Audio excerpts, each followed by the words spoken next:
तकरीबन जमातें उसमें रिप्रेजेंटेड थी और मैं अप्रिशिएट करना चाहूंगा, मैं खराज तहसीन पेश करना चाहूंगा तमाम मेंबर कि सब ने अपना मस्बत किरदार अदा किया।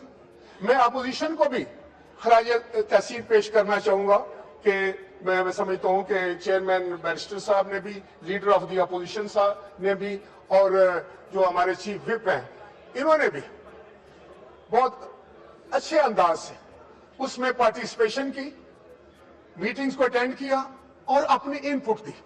यही तरीका हुआ करता है, यही अंदाज होता है जिंदा कौमों का। और खास तौर पर जो आईन पाकिस्तान की बात होती है तो आईन किसी एक फर्द वाहिद के लिए तो नहीं, किसी एक जमात के लिए तो नहीं। मैंने पहले आपसे ये अर्ज की कि शहीद जुल्फकार अली भुट्टो के पास 2/3 मेजॉरिटी से ज्यादा मेजॉरिटी थी, लेकिन उन्होंने फिर भी ये कोशिश की कि अगर कोई छोटी अपोजिशन भी है उसको भी शामिल किया जाए, क्योंकि ये पूरी कौम का एक दस्तावेज होती है, ये पूरा एक ज़ाब्ता होता है पूरी कौम के लिए और हमेशा आने वाले वक्तों के लिए। तो मैं ये समझता हूं कि आज एक जो मसवदा था वो पीपल्स पार्टी ने अपना एक मसवदा दिया, जमीयत उलमाए पाकिस्तान एफ ने अपना एक मसवदा दिया, एएनपी ने भी दिया, बीएनपी ने भी दिया, दूसरी जमातों ने भी दिया, हुकूमत की तरफ से भी एक मसवदा आया और उस मसवदे जो सारे जो थे उसको स्टडी किया गया, उस पर बहस की गई, उसको डिबेट किया गया।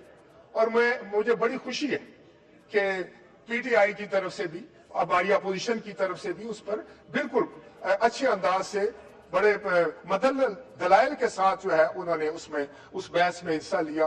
तो वो मामला अभी आगे चल रहा है और मुझे यकीन है शायद एक आध दिन में बहुत सारी मामलात पर जो है वो इत्फाक राय हो गया है। यहाँ मैं ये जरूर कहना चाहूंगा और मैं समझता हूँ कि आज पाकिस्तान का हर शख्स जो है इसको अप्रिशिएट कर रहा है कि हमारे नौजवान कायद जनाब बिलावल भुट्टो जरदारी साहब ने नहायत ही मस्बत किरदार इसमें अदा किया। उन्होंने बड़ी हिम्मत के साथ, बड़ी जुर्रत के साथ, बड़े होश के साथ, बड़े जज्बे के साथ, बड़े सब्र के साथ उन्होंने ये एक निजाम किया। वो हर बंदे के दरवाजा उन्होंने खटखटाया, वो हर शख्स के पास गए, हर लीडर के पास गए और उन्होंने, मैं समझता हूँ, खैर मुकातबे फिक्र के लोगों से कंसल्ट किया और उनके सामने ये केस रखा और उनमें बिल्कुल रिजिडिटी नहीं थी। उन्होंने कहा नहीं, जिसकी तरफ से भी कोई अच्छी बात आएगी वो हमें काम कर लेनी चाहिए और हमें ये तासुर नहीं देना चाहिए कोई एक जमात ये कर रही है या किसी एक जमात की ये बात है या सिर्फ हुकूमत की बात है। नहीं जनाब, ऐसा नहीं था। मकसद उनका ये था कि ये पार्लियामान की तरफ से हो, ये पूरे पाकिस्तान के अवाम की तरफ से हो। आज आप अपोजिशन में हैं, कल आप शायद अपोजिशन में ना हो, हमने उधर बैठे हो, कल हम उधर बैठे हुए थे, आप इधर बैठे हुए। ये मामला तो चलते रहते हैं सियासत में और इसको मद्देनजर रखा भी नहीं जाता। ये तो एक लॉन्ग टर्म बात है। जो किसी ने सच कहा है ना कि जिनका लंबा सफर हो, जो लंबे सफर के मुसाफिर होते हैं, दूर के मुसाफिर जो है वो नजदीक के झगड़ों में नहीं पड़ते, वो अपनी मंजिल को खोटा नहीं करते। ये तो डे टू डे बात है, कोई आप हमें कुछ बात कहेंगे, हम कोई आपको कह लेंगे, लेकिन बात तो ये है कि पाकिस्तान हम सब का है, ये 25 करोड़ लोगों का है। ये ईमान जो है ये बालादस्त है। ये अगर बालादस्त नहीं होगा तो फिर कोई भी बाइज्जत और वो जो है काबिले, मैं समझता हूँ, एहतराम नहीं रह जाएगा पाकिस्तान में। आज हमने क्या बंदोबस्त करना शुरू कर दिया है, बदकिस्मती से दानिस्ता या दानिस्ता। आज हम अपने इदारों के जो है वो दर पे हैं, हम उनकी इज्जत और तौकीर कम करना चाहते हैं या हो रही है, हमसे गलती से हो रही है, सेवन हो रही है। इन सब बातों को हमने देखना चाहिए। हमारी जुडिशरी जो है वो भी काबिल एहतराम, उसको भी मजबूत हमने बनाना है। बाकी जितने हमारे कौमी इदारे हैं उनको भी मजबूत हमने बनाना है। और लेकिन ये जो पार्लियामान है, यहीं से सारे सूते फूटने हैं, यहीं से आईन ने बनना है, यहीं से कानून ने वज़ा होना है, यहीं से सारा कुछ निकला, यहीं से वजीर आजम निकलते हैं, यहीं से लीडर ऑफ दी अपोजिशन निकलते हैं, यही वो मुमकिन है, यहीं से वजीर बनते हैं। कोई और मकाम तो नहीं है, कोई और जगह तो नहीं है। यही पाकिस्तान के 25 करोड़ लोगों की सोच होगी, दिस वे और दैट वे, डिवाइड की उस तरफ या डिवाइड की इस तरफ। मैं समझता हूं कि ये इसको हमने बड़ा रिलीजियसली लेना चाहिए। हमें बड़े सोच और फिक्र के साथ, मैं समझता हूं, इस मामले को देखना चाहिए। जातियात से बाहर निकलना पड़ेगा, पार्टी पॉलिटिक्स से भी बाहर निकलना पड़ेगा। जैसे मैंने गुजारिश किया था, आज वो हालात नहीं है। आप एक दूसरे के या हमारे इतने मुखालिफ नहीं है जितने हम और पीएमएलएन थे। जिस वक्त चार्टर ऑफ डेमोक्रेसी हो रहा था। लेकिन उस वक्त याद रखें, जब चार्टर ऑफ डेमोक्रेसी हो गया तो फिर असेंबलियों ने अपनी मुद्दत पूरी करनी शुरू की, फिर मैच्योरिटी आनी शुरू होगी सियासत में, फिर एक दूसरे को बर्दाश्त करने का हौसला पैदा होना शुरू हो गया, जो पहले बिल्कुल नहीं था। हम एक दूसरे को देखकर जो था हमारा पारा उबल जाता था, हम गुस्से में आ जाते थे, हम कांपने लग जाते थे गुस्से में एक दूसरे के सामने आते हुए। हाथ मिलाना तो बाद की बात है, लेकिन रवादारी की जरूरत है। इस मुल्क को प्यार की जरूरत है, इस मुल्क को मोहब्बत की जरूरत है, इस मुल्क को इस्तकामत की जरूरत है।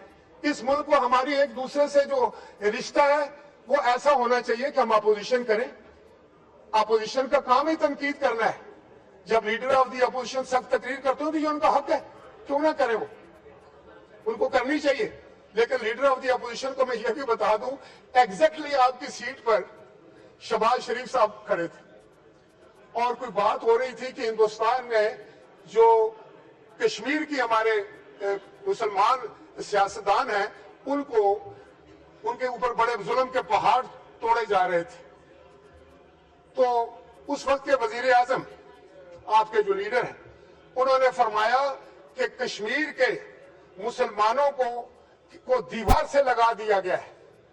तो शहबाज शरीफ साहब ने खड़े होकर कहा, वो तो दीवार से लगा दिया गया है, आपने हमें दीवार में चुन दिया है। ये हालात थे उस वक्त के।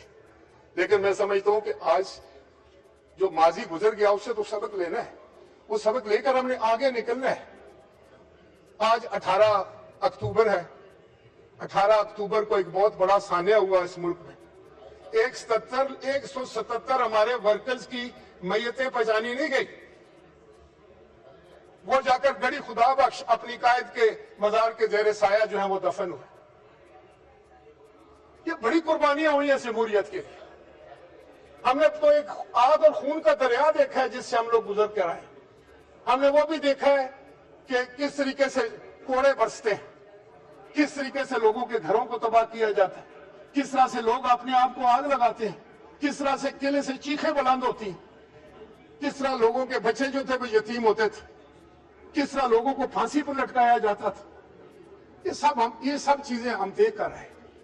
अब हम चाहेंगे, शायद मैं जाती तौर पर इसलिए कि एक लंबा सफर था जो तय करके यहां तक पहुंचूं, मैं चाहूंगा कि अब इस मुल्क में आशती हो, अमन, इस मुल्क में मोहब्बत और प्यार हो, इस मुल्क में एक ऐसी सियासत हो जिसमें एक दूसरे की इज्जत और तकरीम हो, इसका मुंह ना नोचा जाए, एक दूसरे का चेहरा खराब ना किया जाए, एक दूसरे के किरदार को इतना ना खराब किया जाए कि लोग नफरत करने लगे।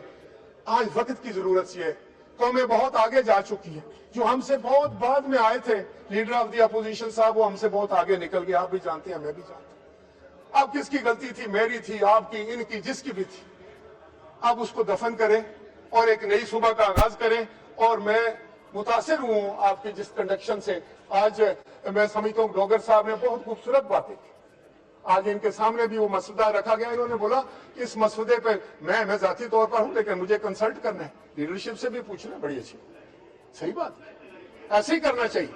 लेकिन एक ऐसा मसौदा सामने आ चुका है जो छोटी मोटी तब्दीली के बाद सबको काबिल कबूल है। हमें हंसी खुशी एक दूसरे से मुस्कुराते हुए इस जो तरामीम है इनको मंजूर करना चाहिए। मैं समझता हूं कि ये इस पार्लियामेंट की बालादस्ती के लिए, इस पार्लियामेंट की इज्जत के लिए, इसके वकार के लिए, इसकी डिग्निटी के लिए और पाकिस्तान के लोगों की आसानी और सहूलत के लिए बहुत जरूरी है। बहुत शुक्रिया जनाब।